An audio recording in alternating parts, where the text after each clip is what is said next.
Class 10 chapter 4 quadratic equation. एक और video मेरी आपके सामने, जिसमें कि कुछ उस टाइप के क्वेश्चन और लेकर के मैं आया हूँ जिस टाइप का पेपर में आता है या हमारी बुक में नहीं था, एनसीईआरटी में। एनुअल पेपर से रिलेटेड ही मैं क्वेश्चन बाहर से बताऊंगा। क्या क्वेश्चन लिखा, motor boat whose speed is 18 kilometre per hour in the still water. Still water मतलब ठहरा हुआ पानी, शांत पानी। Takes 1 hour more to go to the 24 kilometer upstream, then return to the downstream to the same point. Find the speed of the stream. तो यहाँ हमने एक तो अपस्ट्रीम और एक लोअर डाउन स्ट्रीम, इन दो चीज़ों को जानना है। और क्वेश्चन कैसे होगा वो अभी हम बताते हैं। आंसर लिखा है इसका। जो चीज़ मुझे फाइंड आउट करनी है उसको मैंने एक्स मान लिया। Let speed of stream, stream मतलब पानी जो बहता है, स्ट्रीम उसको कहते हैं, is equal to x kilometre per hour. ठीक है, स्ट्रीम की स्पीड मैंने x किलोमीटर पर आवर मान ली। अब मान लो कि ये रिवर है और आपकी बोट यहाँ पर है और इस डायरेक्शन में आप जा रहे हैं। ठीक है, तो वाटर की फ्लोइंग भी इसी डायरेक्शन में हो रही है। तो हम आपसे क्या कहेंगे कि आप डाउन स्ट्रीम में जा रहे हैं। डाउन स्ट्रीम, इसमें क्या करते हैं कि speed of boat plus speed of stream दोनों को प्लस कर देते हैं। क्यों प्लस कर देते हैं? बोट भी इधर जा रही और पानी भी इधर को ही बह रहा है। तो ये हमसे क्या कह रहा है कि the motor boat whose speed is 18 kilometre per hour. तो मोटर बोट की स्पीड कितनी है? 18 किलोमीटर पर आवर। स्ट्रीम की स्पीड कितनी है? x kilometre per hour. तो दोनों को मैंने प्लस कर दिया। ठीक है, फिर से देख लो। डाउन स्ट्रीम में हम मोटर बोट की स्पीड में स्ट्रीम की स्पीड को प्लस कर देते हैं। फिर मैंने लिखा अप स्ट्रीम, पानी तो इस डायरेक्शन में फ्लो कर रहा है और आपकी जो बोट है वो इस डायरेक्शन में आ रही है। तो इसको हम क्या कहते हैं? अप स्ट्रीम कहते हैं। क्या कहते हैं? Up stream. इसमें मोटर बोट की स्पीड से speed of boat minus speed of stream कर देते हैं। Speed of stream. ठीक है, हमेशा ध्यान रखें कि मोटर बोट की जो स्पीड है उसमें ही प्लस करें और उसमें से ही माइनस करें। ऐसा ना हो कि बहुत सारे बच्चे 18 प्लस एक्स और वो x प्लस 18 और x माइनस 18 लिख लेते हैं, क्वेश्चन फिर नहीं आएगा। बहुत अच्छे से ध्यान रखेंगे इस बात को। तो स्पीड ऑफ बोट हमारी क्या है? 18 किलोमीटर और स्पीड ऑफ स्ट्रीम कितनी है?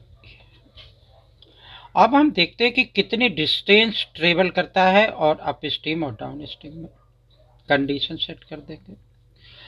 डिस्टेंस जो वह चल रहा है दोनों तरफ से, डिस्टेंस है 24 kilometre.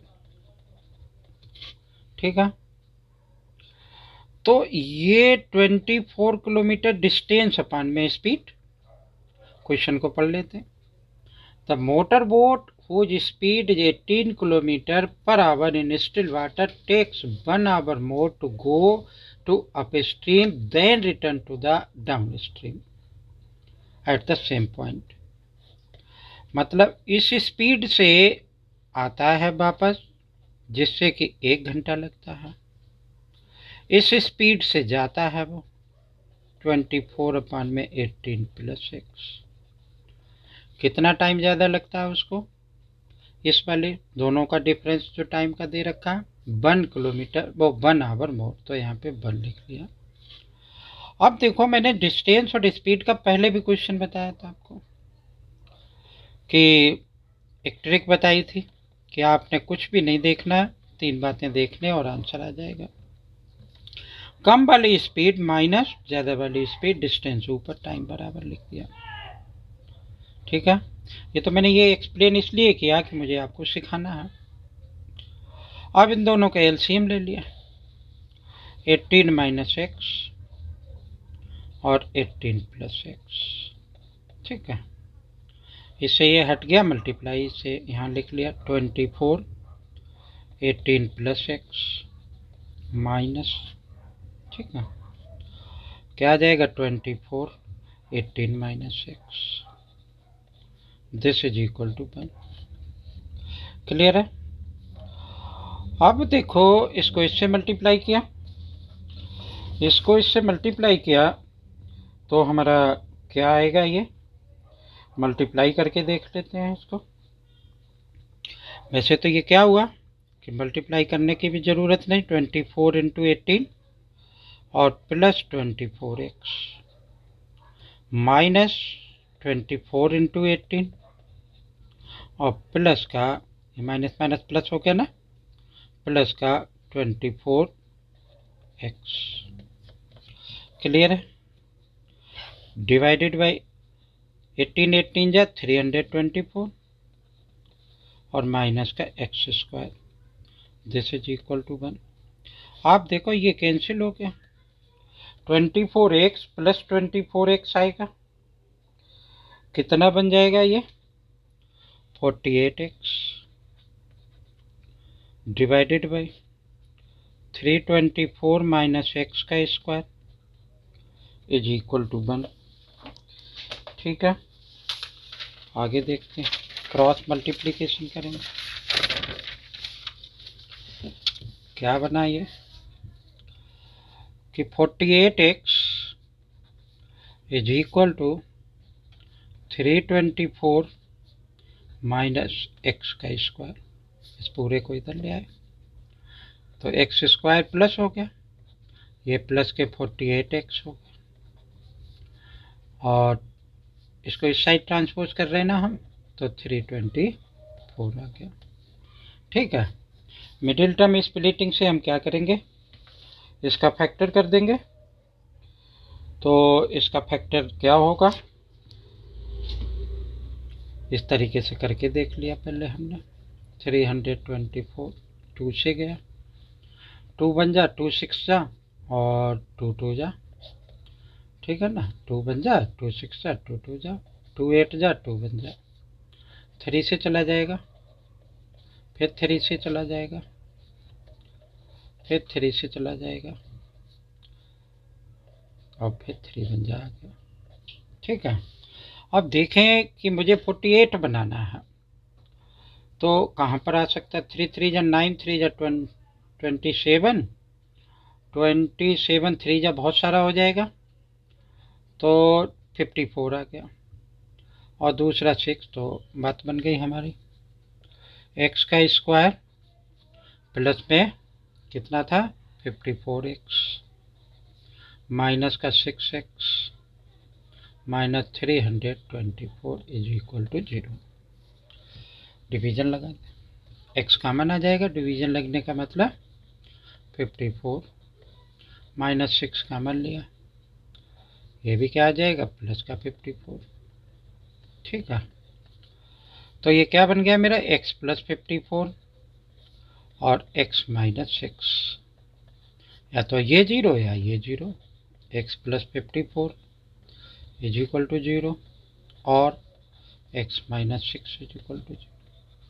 x is equal to minus 54, किसी की भी स्पीड कभी भी निगेटिव नहीं हो सकती है, तो ये x इज इक्वल टू 6, तो ये स्पीड आ गई किसकी, ये स्ट्रीम की स्पीड आ गई। ठीक है, जो पानी बह रहा है उसकी क्या हुई, ये स्पीड आ गई।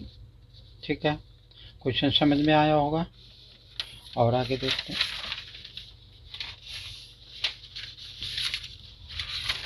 क्या क्वेश्चन लिखा हुआ है, ये रीड आउट करते हैं इसको। A peacock is sitting on the top of a pillar which is 9 metre high. एक पिलर है ये मान लिया हमने पिलर। कह रहा है कि एक पीकॉक इसके ऊपर बैठा हुआ है जिसकी हाइट 9 मीटर है। ठीक है। From a point 27 metre away from the bottom of the pillar.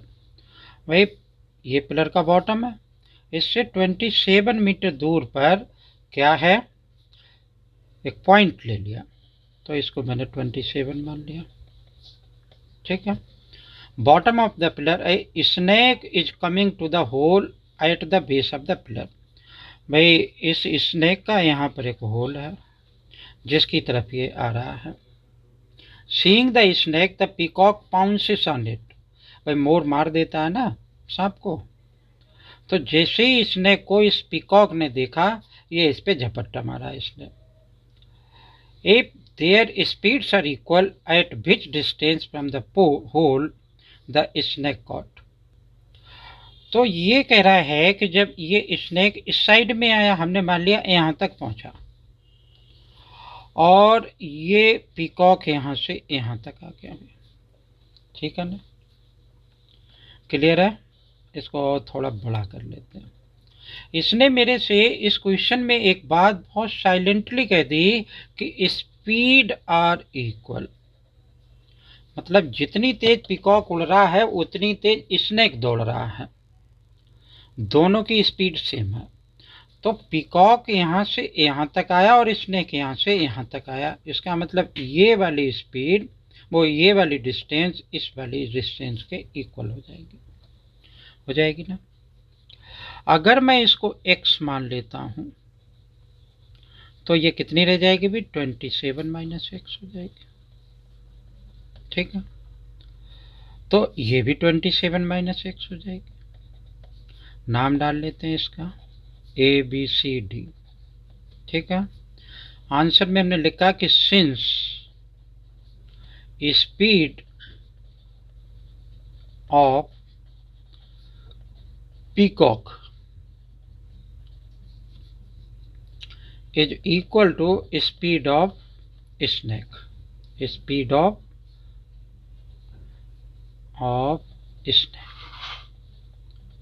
Snake. ठीक है, दोनों की स्पीड सेम है। तो हमने मान लिया कि बी, ये तो इसका मतलब क्या हो गया, AC is equal to CD के बराबर होगा। ठीक है ना। तो हमने क्या सपोज कर लिया, let BC is equal to क्या है, x है, यानी distance from the hole at the point where the snake and peacock either the meet or caught each other. तो BC बराबर x मान ली, तो विच अप्लाई द CD बराबर कितनी होगी, 27 माइनस x। क्यों होगा, 27 ये पूरी है, x इतनी है, तो ये 27 माइनस x बची। और CD के इक्वल क्या होगा, AC इक्वल होगा, तो AC कितनी हो जाएगी, 27 माइनस x हो जाएगी। अब ये क्वेश्चन होगा, ये एक राइट एंगल ट्रायंगल है क्योंकि पोल कभी टेढ़ा नहीं होता। हालांकि क्वेश्चन में लिखा नहीं है कि पोल टेढ़ा है कि सीधा है, अदरवाइज पोल जो है वो टेढ़ा नहीं होता। तो यहाँ हमने क्या माना, मान तो लिया। क्वेश्चन कैसे होगा, इन ट्रायंगल ABC, एक राइट एंगल ट्रायंगल है ये, AC का स्क्वायर बराबर किसके होगा, AB का स्क्वायर प्लस BC का स्क्वायर। AC कितना है, 27 माइनस x का होल स्क्वायर। AB कितना है, 9 का स्क्वायर प्लस BC कितना है मेरा, x का स्क्वायर। ठीक है, इनका मैं क्या करूँगा, होल स्क्वायर कर दूंगा। तो 27 इंटू 27 मेरा कितना होगा, 729। तो ये आ गया मेरा 729 माइनस x का होल स्क्वायर, x स्क्वायर हो प्लस 54x हो गया, 81 हो गया प्लस x स्क्वायर। अब देखो बेटा क्वेश्चन यहाँ क्वाड्रेटिक इक्वेशन जो है बनी तक नहीं, ये ऐसे कैंसिल हो गई ना, आसानी से क्वेश्चन हो जाएगा। कैसे हो जाएगा भाई, देखो 729 54x इज इक्वल टू कितना बना हमारा, माइनस कर दें इसको, ये इधर लाए 54x, ठीक है, और इस साइड में आया प्लस का 729, ये माइनस में होगा ना या माइनस है, तो माइनस हो गया 729, या इसको इस साइड ट्रांसपोज कर देते हैं तो जल्दी हो जाएगा, -729 प्लस का 81 माइनस 54x, इसको माइनस किया कितना आएगा, ये 1 लिखा हुआ है, स्नैक जैसा बन गया, ठीक है ना, 981 है ये। तो अब ये इक्वल के इस साइड से इक्वल इस साइड में आया, और ये 81 यहाँ का यहीं रहा, ठीक है ना। तो क्या बन जाएगा ये हमारा कि सिंप्लीफाई कर देते हैं, 7 इसका हमने होल स्क्वायर किया ये आ गया, इसका होल स्क्वायर किया ये आ गया, ठीक है ना, और इस 2ab वाली टर्म -54x, फिर से देख लो ये क्या आ गया 81 आ गया, प्लस का x का स्क्वायर हो गया, ठीक है। अब ये आसानी से सिंप्लीफाई किया जा सकता है, -54x, और इसको इस साइड लाए तो ये माइनस कर दूंगा मैं, इसको क्या आ जाएगा 9 माइनस 8, वो 1 8 हो गया, और ये हमारा क्या हो गया कि 12 माइनस 8 4 हो गया, ठीक है, और ये 6 आ गया माइनस का, ठीक है ना, माइनस से माइनस कैंसिल हो जाएगी, और इसको मैं इससे डिवाइड कर दूंगा, जो आएगा वो क्या होगा हमारा रिजल्ट हो जाएगा, ठीक है। क्वेश्चन बहुत अच्छा था, और जो है उम्मीद है कि आपको समझ में आया होगा ये, और आप इसको एक बार फिर से करके देखेंगे, ठीक है ना। तो ये क्वेश्चन कंप्लीट होगा। Okay, thank you. डिवाइड तो हो ही जाएगा, x इज इक्वल टू 648 अपान में 54, काट देंगे 27 से, सारा कट जाएगा, कोई दिक्कत नहीं। That's all. जो अगर क्वेश्चन पसंद आए हो, दोनों बहुत ही अच्छे क्वेश्चन हैं, अगर क्वेश्चन पसंद आए हो वीडियो को लाइक करें, सब्सक्राइब करें और शेयर करें, ऐसे ही मैं क्वेश्चन और एक वीडियो में आपको बताऊंगा। ओके।